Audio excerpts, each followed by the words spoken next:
Olá, aqui é Edward Schmitz e bem-vindo ao episódio número 15 de Vida nos Trilhos, o podcast com uma dose semanal de desenvolvimento pessoal e tudo que pessoas de alta performance fizeram para atingir seus sonhos e realizar suas metas. Lembre-se, você é a média das 5 pessoas com as quais mais convive, então junte-se a esse time de pessoas com realizações fantásticas para começar sua semana em velocidade máxima rumo aos seus sonhos. E junto comigo para apresentar esse podcast está Jefferson Pérez. E aí, Jefferson, sua vida está nos trilhos? Sim, vamos lá, estamos tentando. Maravilha. É uma luta do dia a dia, vamos lá. Exatamente. E vejo o comentário da ouvinte Silvia Terra. Ela escreveu o seguinte: Vida nos Trilhos abordam temas importantes de forma leve e de fácil entendimento. Recomendo a todos que desejam melhorar seu desenvolvimento pessoal. Que bacana, Silvia. Muito obrigado pelo comentário. Bom, hoje nós vamos falar sobre vida virtual ou vida real. E aí, Jefferson, eu vou posicionar a bola e você vai dar o pontapé inicial. Como é que está a sua vida virtual e sua vida real? Ela é virtual ou é real? Às vezes elas se confundem, né? Elas se sobrepõem. Exatamente, né? Hoje em dia, com tantas ferramentas, tantas mídias sociais, tantas coisas, né? E você sabe que o grande desejo das pessoas, com todos esses, né, todas essas ferramentas que existem, é basicamente a gente fazer um processo de comunicação, né? Uma pessoa se comunicar com a outra. A partir do momento que eu tenho uma foto, alguma coisa publicada ou uma mensagem no grupo, a gente está fazendo basicamente um processo de comunicação. E você sabe que eu estava preparando o episódio, eu me lembrei de uma história que é a seguinte: no passado, os persas eles tentaram invadir a Grécia, e existe uma versão meio romântica de como que isso ocorreu, mas basicamente os gregos, quando eles foram para a batalha, eles avisaram as suas esposas, os filhos, que olha, nós estamos indo para a batalha, mas em alguns dias, se vocês não receberem uma notificação, significa que nós fomos derrotados. E uma vez derrotados, vocês têm que, não existia o WhatsApp, então eles falaram, vocês têm que se matar, porque era um povo que era um outro país que estava invadindo, até toda aquela questão da cultura. Em alguns casos, eles preferiam se matar, enfim, em função talvez de estupro, eles eram muito maldosos, tem aquela questão da crueldade. Então, dentro da batalha, essa batalha ela ia acontecer numa planície chamada Maratona, onde seria a batalha final entre os gregos e os persas. Porém, o que acontece? A batalha começa a demorar mais do que o previsto, e os gregos vencem. Porém, eles estavam com medo que as esposas e os filhos iriam se matar. Aí o general pega o melhor soldado, que o nome dele é Feidípides, para voltar para Atenas. E aí o cara tem que voltar, notificar as famílias, né? Falar, viu, nós vencemos a batalha, e não façam nada. Então ele tinha que levar essa boa notícia. Porém, a distância era de 42.195 metros dessa planície aí de Maratona até Atenas. E ele tinha que correr até lá. E aí foi onde ele correu. Quando ele chega em Atenas e ele faz o anúncio lá, olha, vencemos, ele cai morto, porque ele tinha ficado alguns dias na batalha, ele teve que correr, mas ele conseguiu salvar as pessoas. Então, essa é uma lenda aí que existe, é uma história muito boa, ela inspirou a competição, obviamente, lá nas Olimpíadas de, acho que 1896 em Atenas. Maratona. Mas a maratona, porque foi exatamente lá. Mas a história, na verdade, real, ela é um pouquinho diferente. Essa história, ela tem porque, na verdade, esse Feidípides, ele, quando essa guerra ela ocorre, na verdade, que os gregos começam a perceber que os persas estão chegando, eles vão até Esparta pedir reforço, e eles mandam justamente esse Feidípides, e ele vai para lá, ele tem que ir rápido, correndo e voltar, mas os espartanos, eles estão numa festa lá, e eles se recusam a ajudar os gregos, né? E aí o que acontece? Ele volta e dá essa má notícia. Enfim, então olha como que é a questão da comunicação. A história real é um pouquinho diferente. Aí no final aí do episódio eu conto o que aconteceu aí, como que foi essa essa guerra entre os gregos e os persas. Essa questão da comunicação, agora eu vou ficar curioso aí, mas essa questão da comunicação, ela realmente é importante, porque eu aprendi lá na época de estudante, nas primeiras séries, que hoje chamam de fundamental, né, que o ser humano é um ser sociável. E a gente sabe disso, né? Nós somos seres sociáveis, né? Por isso que a gente criou redes sociais, né? Onde a gente pode se sociabilizar. E lá a gente se comunica. Agora, a gente também percebe que a comunicação pode ser boa ou pode ser má. Então, nas redes sociais tem a má comunicação também, que aí o pessoal começa a brigar, começa a ficar todo né, acho que fica mais corajoso para falar, e aí os desentendimentos acho que podem ficar até potencializados. E muitas vezes a melhor comunicação não tem jeito, tem que ser na vida real mesmo, né? Tem que ser, como a gente diz, tete a tete. E tem que ser assim, junto mesmo ali, sentado numa mesa, num café, para as pessoas se entenderem, né? Até mesmo o pessoal tem os recursos aí de videoconferência, que é muito bom, né? O próprio Skype, onde a gente pode ficar vendo as pessoas, né? Mas não tem nada como a gente sentar perto da pessoa, assim, não é mesmo? Assim, né? Então, eu acho que são níveis de comunicação. Eu acho que eu vejo como nenhuma é melhor ou pior que a outra, mas eu imagino como uma cebola que tem várias camadas, e você tem os níveis de comunicação, que pode ter, sei lá, código Morse, carta, telefone. Por exemplo, se você pegar principalmente aí, quem tem menos de 30 anos, dificilmente o cara vai saber o que era uma carta, né? Exato. Um cara talvez, igual você falou, né? Às vezes a pessoa hoje ela tá lá no Facebook, fica corajosa, né? E muitas vezes a gente percebe até discórdias, né? As pessoas com desavenças, né? Em função, às vezes, de um processo de comunicação que não era esse o objetivo, né? O objetivo é a gente aprimorar a nossa comunicação, melhorar ela, né? Tornar a nossa vida melhor. É verdade. E muitas vezes a gente acaba usando isso, aí você vê algumas discórdias, as pessoas às vezes até se discutindo de forma desnecessária, né? Exato. Até eu vi agora o WhatsApp, finalmente, né? Acho que está permitindo um maior tempo para você deletar uma mensagem.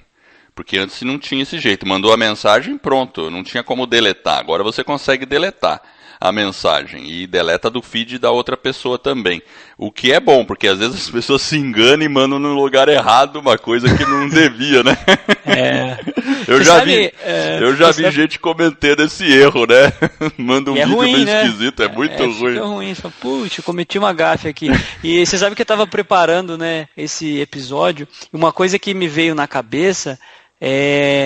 uma palavra que veio é o seguinte: a gente tem que estar vigilante, né? Porque muitas vezes, hoje, a gente está o tempo todo com o negócio na mão, né? Com o celular, e aí eu comecei a perceber, né? No meu caso, né? Eu uso, principalmente, né, no ambiente mais fabril, de fábrica, eu olho muito o e-mail. Então, às vezes, numa reunião, entre uma conversa com um colaborador e outro, então eu fico com ele na mão e de tempos em tempos eu estou meio verificando o e-mail. A gente não usa outros recursos, é mais o e-mail mesmo. E aí eu fiquei pensando, né, isso não é legal, porque o tempo todo ali a gente precisa talvez, na hora que a gente está falando com uma pessoa, né, se dedicar mais tempo, olhar para a pessoa, enfim, a gente tem que estar um pouco mais vigilante, porque tudo isso que existe é bom, é para a gente melhorar, né, a gente ter contato, amizade, né, o conhecimento a gente pode estar usando, mas também tem o lado ruim, né? A gente tem que ficar bem alerta, eu acho. É verdade, às vezes eu já passei por isso, né? Você tá ali conversando com uma pessoa, de repente você vê uma mensagem, você escreve, a pessoa tá falando com você, quando você olha, aí você leu o que recebeu por WhatsApp, por exemplo, ou um e-mail, alguma coisa, dali a pouco você volta a atenção para a pessoa e você perdeu o que ela falou, você fica uma situação constrangedora, assim, exato, né? Porque a pessoa vai perceber isso, ela vai perceber que você já diminuiu a atenção, aí você tenta pegar a conversa que ele está falando, é desagradável, né? A gente tem que ter, assim, uma certa disciplina hoje em dia para conseguir pôr de lado a comunicação. Às vezes até em casa que a gente vai comer, no jantar, alguma coisa, às vezes um ou outro está ali olhando o WhatsApp, mas de repente os outros, nós todos, minha esposa olha para mim, eu olho para ela, enfim, vamos largar isso aí. Tá bom, vamos largar pegar isso aí pra... Porque é uma tentação. Aí a gente quer viver mais o virtual do que o real, né? Exatamente. A gente prejudica o real em prol do virtual. Então precisa existir um balanço, um equilíbrio, né? E é legal você participar, por exemplo, de grupo de relacionamento, talvez que você tenha um determinado interesse, enfim, sei lá, o cara gosta de jogar xadrez, o cara joga na internet, alguma coisa assim, mas o encontro pessoal, né, a gente teria que valorizar ele um pouco mais e estar prestando atenção nesse tipo de comunicação. A gente precisa estar um pouco mais, tanto presente, real mesmo, né, e não só o virtual, porque às vezes a gente está do lado da pessoa também, mas a gente está mais virtual do que real. Exato, é verdade. Tem uma história, foi num podcast que eu escutei e eu não me lembro. Ontem, quando eu estava preparando aqui o final da pauta aqui, eu estava tentando descobrir qual foi o podcast que eu escutei essa história. Mas é basicamente isso. Fala de uma mulher, de uma jovem, né? E que usava o Facebook.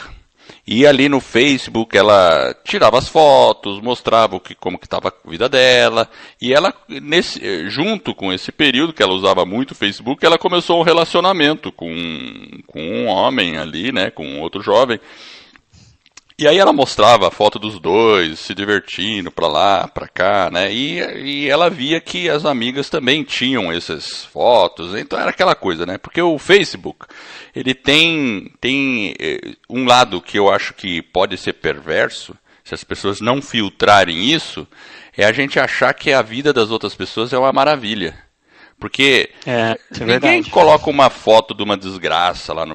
Às vezes aparece, mas não em relação a ela. Normalmente a gente vê as pessoas sorrindo, tira aquela selfie, tô aqui no meu restaurante predileto, tô viajando, tô fazendo isso, aquela coisa assim, sabe? Vim visitar a minha mãe, não sei o que. Exato, então fica aquela coisa maravilhosa ali. E ela ficava vendo essa vida e ela se dedicava muito para mostrar esse lado da vida dela. Aí beleza, aí ela noivou, aí mostrava que ela ficou noiva, não sei o que lá, aí ela ia casar, aí mostrou que ela casou, que não sei o que lá, e foi tudo um pouco muito rápido isso aí. E aí ela falou, minha lua de mel, olha a minha lua de mel, e mostrava as fotos, não sei, beleza. Aí terminou a lua de mel, tal, voltou vida normal, tudo bem.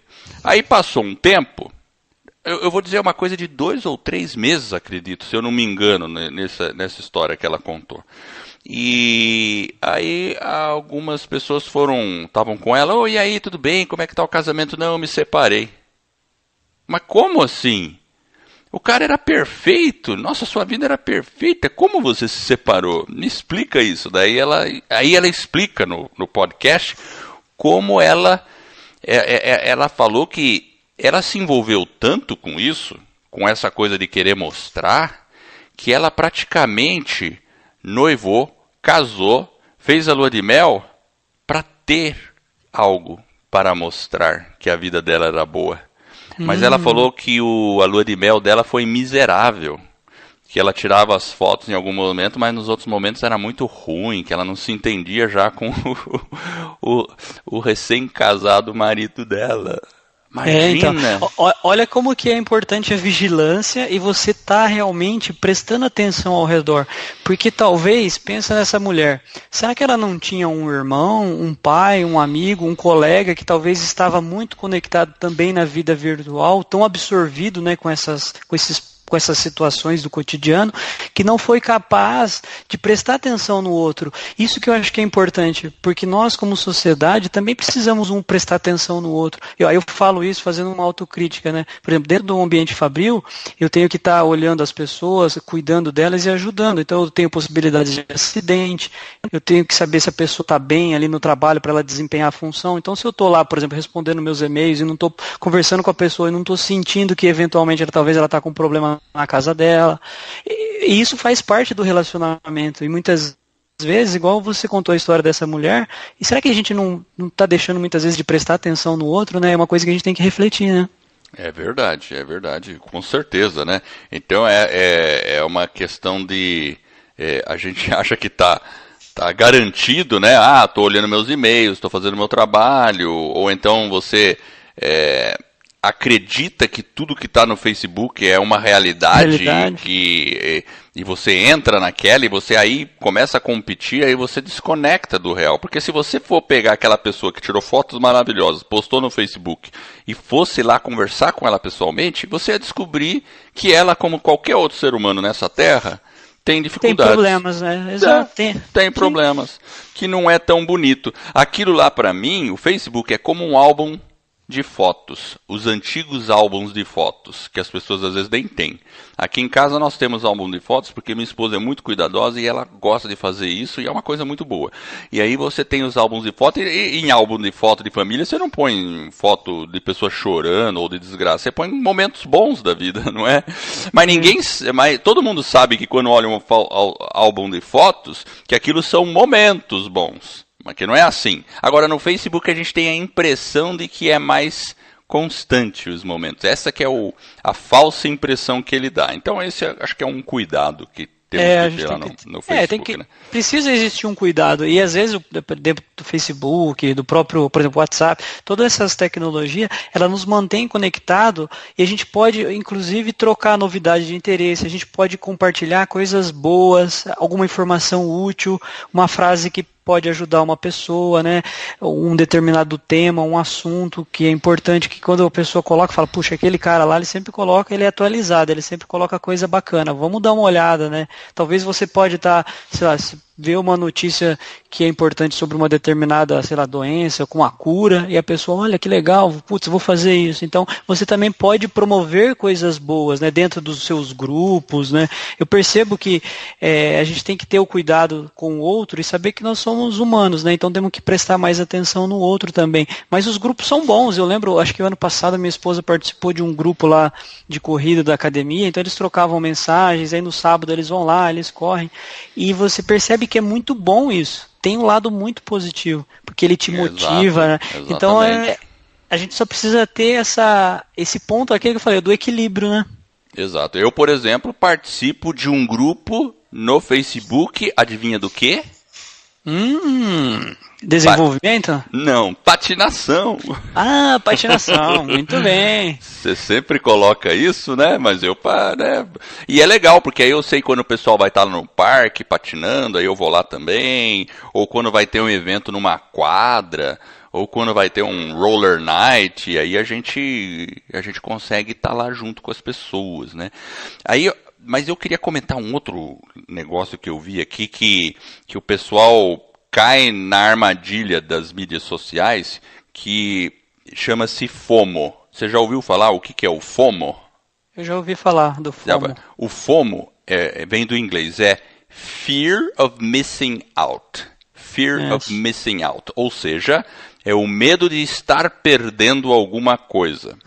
E aí o pessoal não consegue se desconectar das mídias porque ela tem que estar sabendo notícias, tem que estar atualizada o tempo todo. Ai, e se eu não souber o que está acontecendo? E se eu perder aquele evento? Nossa, todo mundo vai estar lá e eu vou estar de fora, eu não quero estar de fora. E isso tem pesquisadores já com pesquisas avançadas, até eu vi um outro podcast com uma tal de Tara Brach.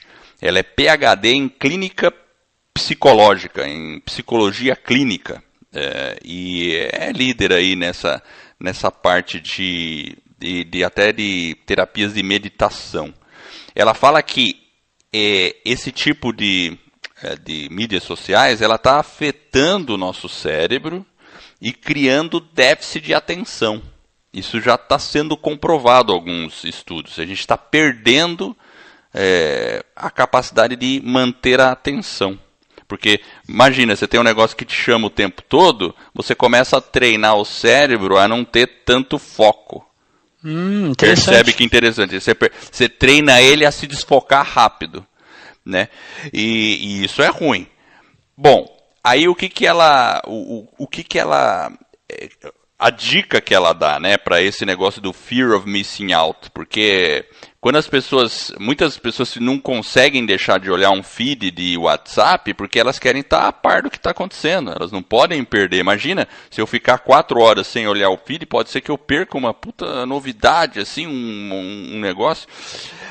o que ela ensina é que a gente tem que ter vamos dizer assim, isso é um medo que a pessoa sente. Ela sente medo de perder algo. Agora, você tem que aprender a conviver com esse medo. E saber também que quando você perde algo, você está ganhando outro algo. Porque a gente não pode, a vida são escolhas. Ou você fica a par de tudo num feed, ou você vive a sua vida real naquele momento onde você está. Né? Então, ela até dá algumas dicas de como fazer isso. Né? Ela cita até ela cita um estudo que tinha sido feito por uma médica lá dos maiores arrependimentos de quem está à beira da morte, por exemplo. Né? E um dos arrependimentos maiores, isso daria um podcast, seria você não ter vivido uma vida verdadeira, mas viver segundo as expectativas de outros. Né? Então ela acha que muitas vezes, quando você está ligado em tudo que está acontecendo e não perder nada de um grupo, é porque você está talvez muito focado naquela expectativa e não olhando para dentro de si e vivendo o que você tem que realizar, independente daquele grupo. Claro, momentos de partilha existem, mas não precisa estar o tempo todo ligado e com medo de que você vai perder alguma coisa. Não tem nada a ser perdido, entende? Porque, na verdade, esse medo, às vezes, de perder, por exemplo, sei lá, você está no WhatsApp, tem um grupo e tem um monte de mensagens lá, e você abre, chega lá, você tem inúmeras mensagens, aí você se sente na obrigação de ver, talvez, a mensagem que a família está trocando. E muitas vezes, né, o nome do nosso podcast é Vida nos Trilhos. Às vezes, eu vou ter que fazer uma escolha de talvez deixar daquele momento, não ver aquelas informações. Muitas vezes eu faço isso, talvez o pessoal pode até ter falado alguma coisa para mim e eu perder, mas é que eu não posso também, muitas vezes o meu tempo, né, o nosso tempo ele é importante, mas em alguns, né, momentos eu vou deixar de olhar. E eu tenho que ter esse controle, é um controle meu. Eu sou capaz de tomar as minhas decisões, pôr minha vida nos trilhos e falar, esse momento não é oportuno, eu não vou ver as mensagens. E não ficar com esse medo, com essa angústia, puxa, eu não vi as mensagens. Enfim, eu não sei o que o pessoal disse lá no grupo. Tudo bem, não tem problema. A gente tem que ter essa consciência que em alguns momentos isso pode acontecer, a gente tem que encarar esse momento como sendo uma coisa normal. Nós temos que voltar para a nossa vida real. Exato. Eu, inclusive, às vezes quando tem muita mensagem, assim, eu simplesmente deixo tudo subir, não leio tudo e falo, depois alguém me explica se aconteceu alguma coisa relevante, né? Entendeu? É que nem uma festa de aniversário. A gente está na festa de aniversário e fica vários grupos conversando, né? Se eu estou conversando no grupo e não estou no outro, eu estou perdendo alguma coisa que o outro grupo está conversando e não no meu, concorda? Você não consegue pegar todas as conversas do aniversário, é normal. Aí de repente você fica sabendo mais tarde o que comentaram na outra rodinha, enfim, é assim, a coisa é dinâmica, né? Não precisamos temer isso, né? Vamos puxar a frase da semana? Vamos lá. A frase é de Augusto Branco. Augusto Branco, é isso? Exato. Olha lá a frase dele. A finalidade da comunicação é fazer-se entender, mas há quem prefira se desentender. E aí? Tem tudo a ver, né, com isso também. Né? A questão do que você até falou ali no início também, que a gente entrou, né? O pessoal fica muito, às vezes, corajoso de se degladiar no Facebook com certas opiniões, né? Eu via isso muito, às vezes, o pessoal que é de direita, o pessoal que é de esquerda, questão política, né? Aí o pessoal fica lá gritando, um fica falando com o outro. Eu acho que é desnecessário. Eu não procuro não me envolver nesse tipo de conversa, porque, em realidade, tanto a direita quanto a esquerda estão querendo o melhor para o país, né? Só que por vias diferentes, né? Então eu acho que todo mundo tem o direito de escolher um caminho.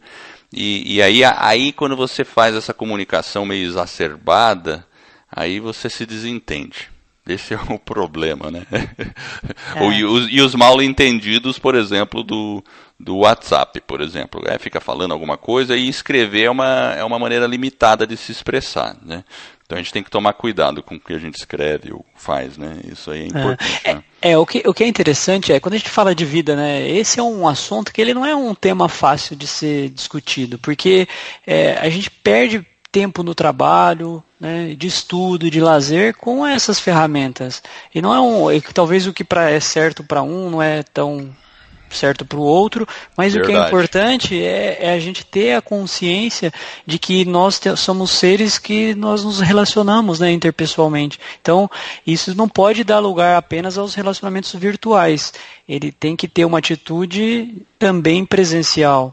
Então, eu me incluo nessa multidão, às vezes, que está muito, talvez, conectada. Então, às vezes, a gente tem que fazer esse exercício de se desconectar, porque é um problema isso, né? Então, a gente tem que ter um bom senso. Eu acho que o bom senso é uma palavra que cabe aí, né? E eu me incluo também, porque eu muitas vezes tenho essa gana de ficar verificando o feed, de estar olhando e estar respondendo, e eu percebo que prejudica a minha atenção. Né, prejudica, é real mesmo. E isso que você falou, desconectar, às vezes a gente tem que se desconectar. E eu tenho aqui 5 dicas para a gente se desconectar. Você quer ouvir? Eu quero, vamos lá, qual que é a primeira? Manda aí. Ufa, ainda bem que você quer ouvir, Jefferson. Não quero ouvir. A gente ia discutir no meio das visitas, meu Deus do céu. Bom, vamos lá. A primeira dica, e ela é óbvia, é programar momentos sem tecnologia. Né? É que o óbvio, né? O óbvio, às vezes a gente não pratica o óbvio, a gente sabe disso, né? Então a gente tem que repetir o óbvio. Pensa uma coisa legal, né? Eu tenho dificuldade, para tudo quanto é lugar que eu vou, eu levo o celular. Sempre eu estou levando o celular. Tudo bem, né? Às vezes você quer levar por vários motivos, né? Eu, por exemplo, até quando eu vou correr, patinar, eu levo o celular porque eu gosto de medir o meu percurso, né? Aquela coisa, então, né? Olha que interessante. A tecnologia, ela vem para nos ajudar. A gente tem que saber utilizar. Por exemplo, muitas pessoas hoje trabalham no conforto do lar, não precisa se deslocar. Olha, eu posso fazer uma ligação rapidinho, eu falo com meu pai, com a minha mãe. Eu estou no trabalho, eu ligo para minha esposa na hora do almoço. Olha quanta coisa boa a tecnologia pode nos proporcionar. Exato, né? Mas aquele momento de desconexão é bom. É necessário. Você falar, não, agora eu vou parar com isso aqui e vou fazer outra coisa. Vou usar os meus olhos e olhar esse mundo que está aí fora, né? Olhar a paisagem, olhar a rua, né? Em vez de olhar para uma tela, para alguma coisa. Então, esses momentos sem tecnologia é legal, porque ele também descarrega um pouco a gente, aquele peso. Porque chega uma hora que quando a gente usa muito essas coisas, eu acho que, para mim, eu sinto um certo peso, assim, aí quando dá uma libertação, assim, né? A segunda é buscar alternativas criativas ao invés de consumir mídias. Olha que interessante. Então, porque hoje a gente tem muita informação. Ou é a televisão, é a informação que você está consumindo. Ou é Facebook, é a informação que você está consumindo.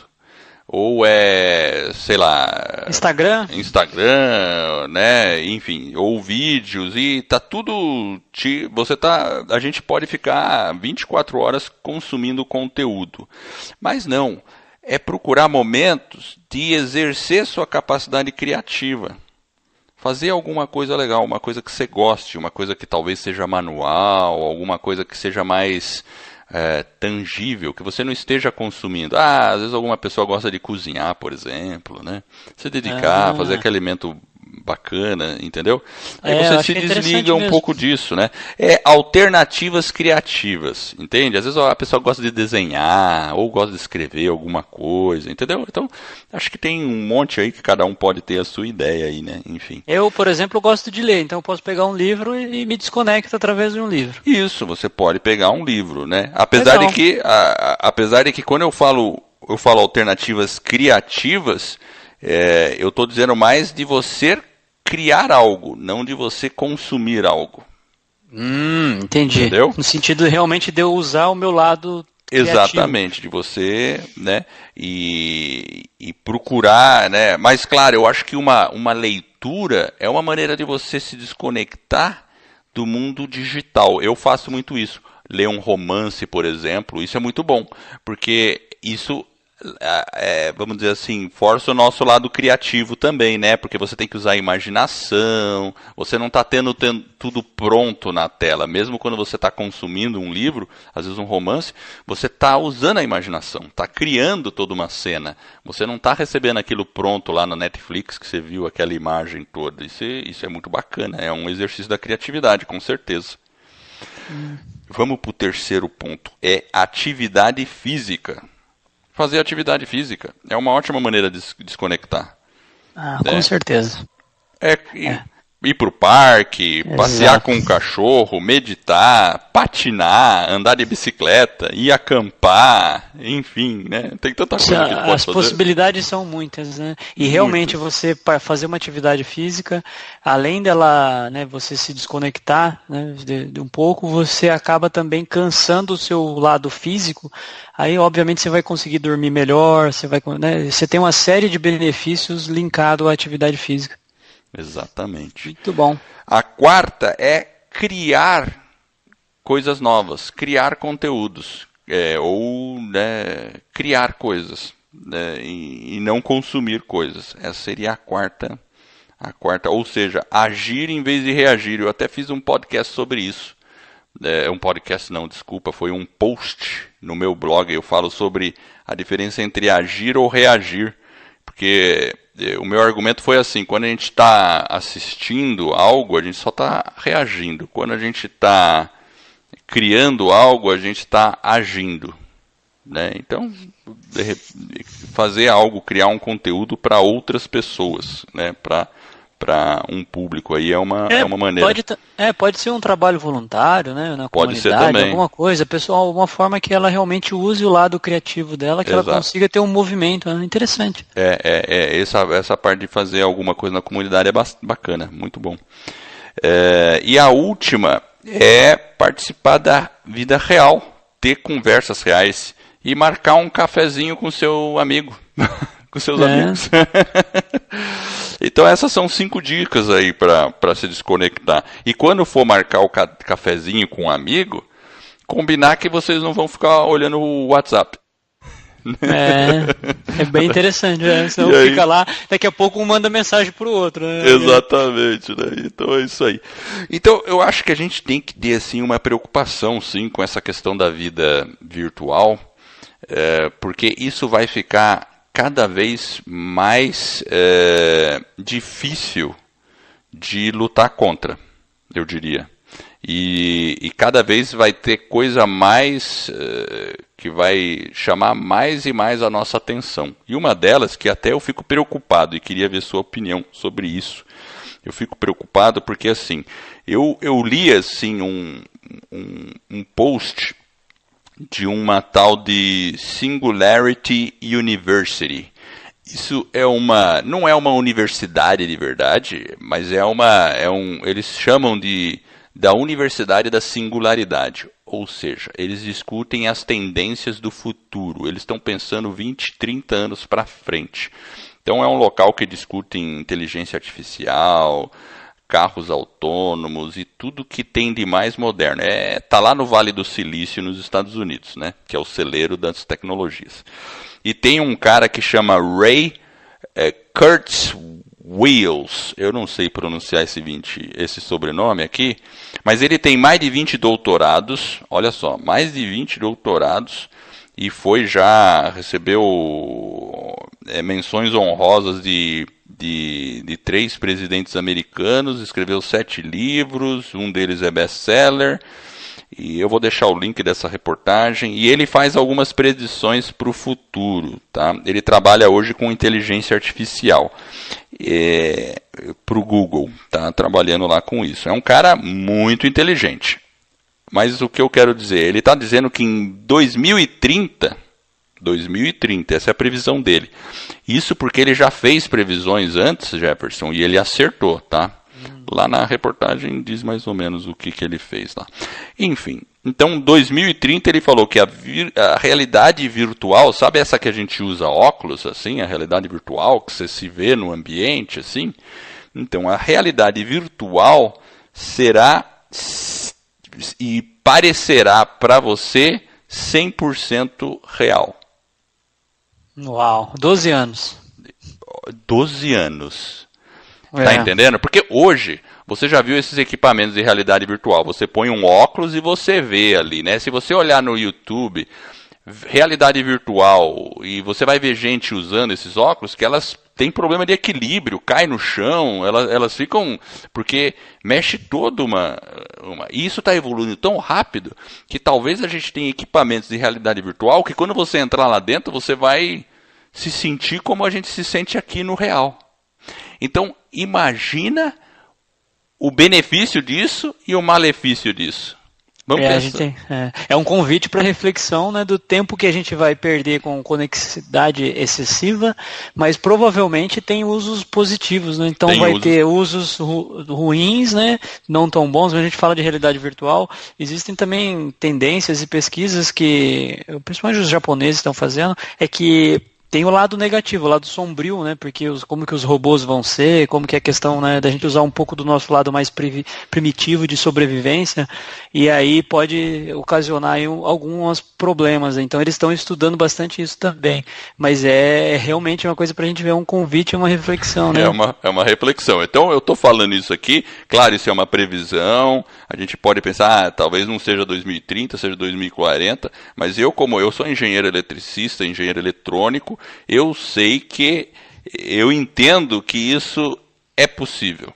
Porque já evoluiu tanto essa questão, e o pessoal estuda implantes para cérebro e tal, e não sei o que, enfim, isso aí eu acho que vai virar uma realidade. Então, assim, minha opinião, eu concordo com a previsão dele mais ou menos, talvez um pouquinho mais para frente, mas a gente tem que se policiar agora. Então a gente tem que treinar hoje a viver o real, para lá na frente a gente não ficar assim mesmerizado, né, com a realidade virtual e de repente fazer disso mais importante do que o real. Essa é a minha reflexão aí para quem está nos ouvindo aí. Muito bom. E eu tô curioso, cara, como é que termina lá a história?